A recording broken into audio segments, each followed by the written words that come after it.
when you're learning how to drive. If you don't know, I'm a state certified driving instructor. Want to say hello. How are you doing? I'm glad to hear that you found my channel.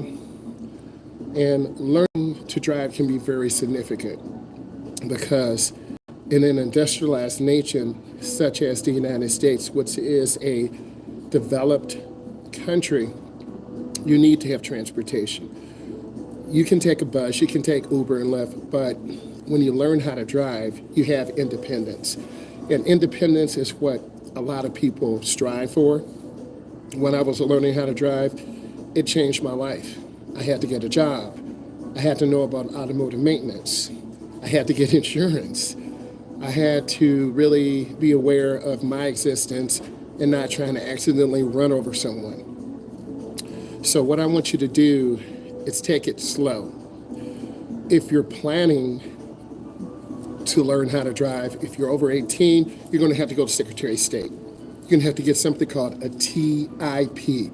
That's a temporary instruction permit. And then in that temporary instruction permit, you're going to have to take a test.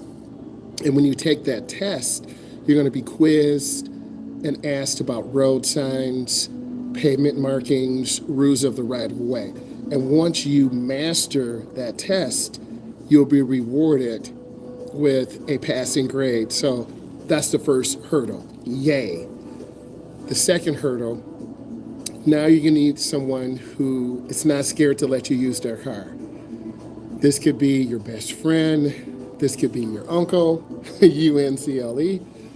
This could be someone who you grew up with, your bestie from high school, your friend growing up after high school, someone who knows you and, hey, I didn't take driver's ed in high school and my family really didn't have the money, but now I'm 18, I'm 19, I'm 20.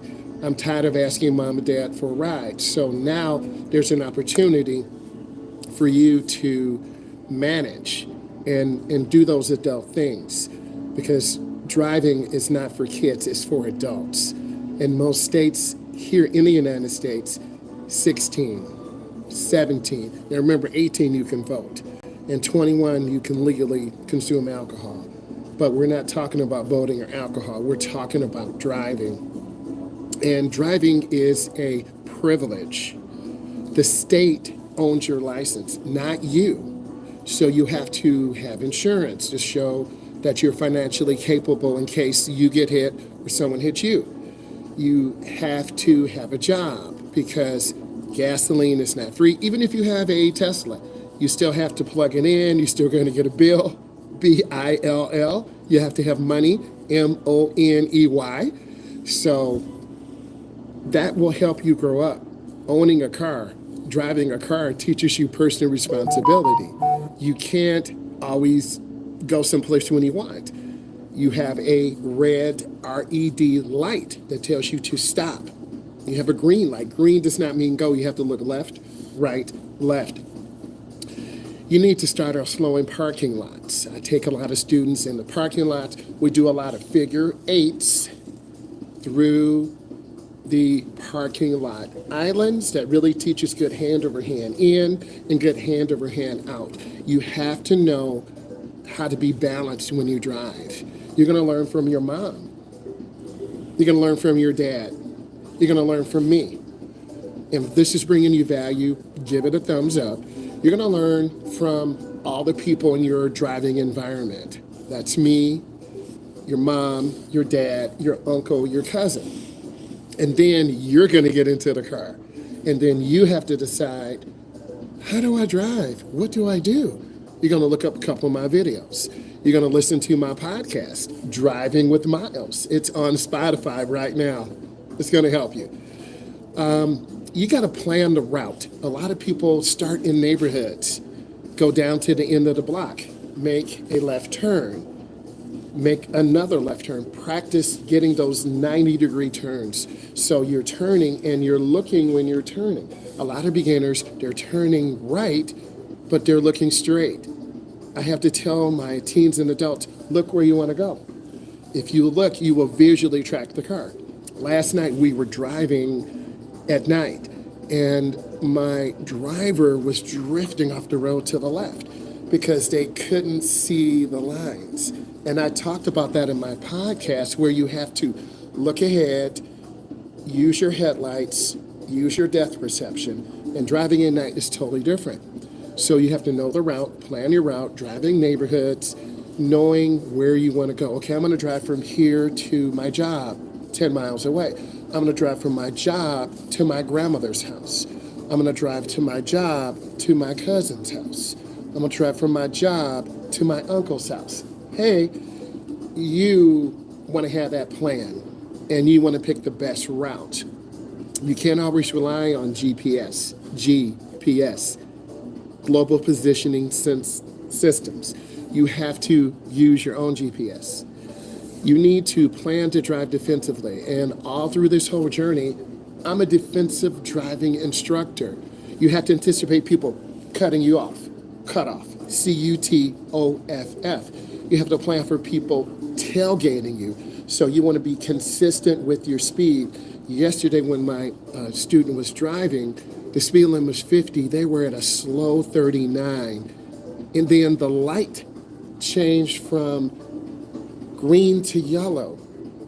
They had to make a decision, and I told them, because good driving instructors give you choices and freedoms. I don't micromanage. I told my student, I need you to make the best decision. They slammed the brakes. We almost got hit from behind. And then they said to me, I didn't want to run the light. I'd smiled. I said, you need to drive at the speed limit. They still didn't understand. When you drive at the speed limit, the lights are timed. And I told my student, the speed limit is 50. And if you're driving at a slow 39, or 40, cars will start tailgating us, and that was happening. And I saw it in my mirror, because we have two mirrors in the driver's car, one for the passenger, and then to their left, my right, I have a mirror. They were going too slow. And I talked about this in class. I told them this prior to driving. So I gave them that knowledge, and good instructors will give you knowledge.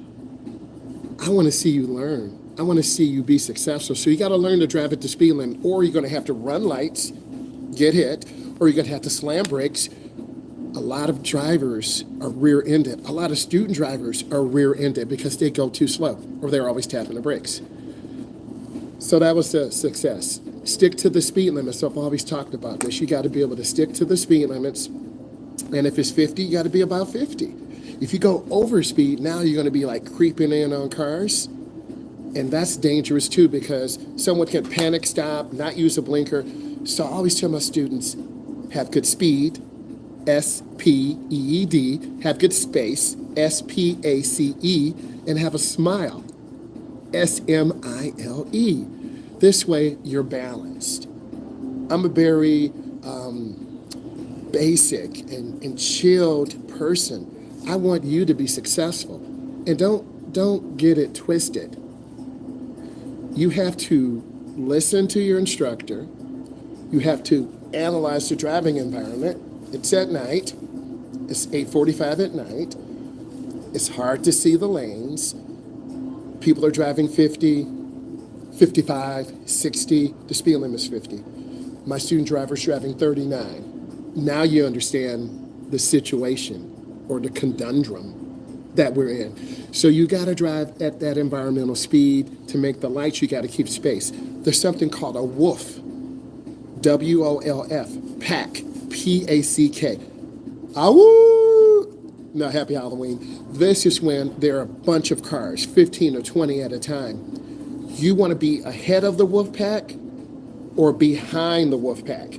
You do not want to be in all those packs of cars, because you're going to have a multi-car collision. So I tell my students that.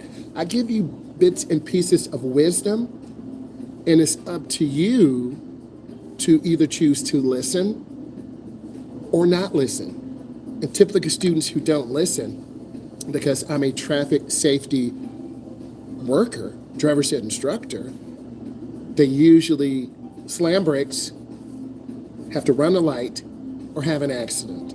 Luckily, I look ahead, 12, 15, 18 seconds, and I'm judging traffic. I'm not watching you to the left. I'm watching what the car's doing. And I allow you to have those variances, going too slow, going too fast, going at about the right speed. And when I see you doing that, I give you a fist pound and we keep it going. Okay? So staying calm, I think, is super important.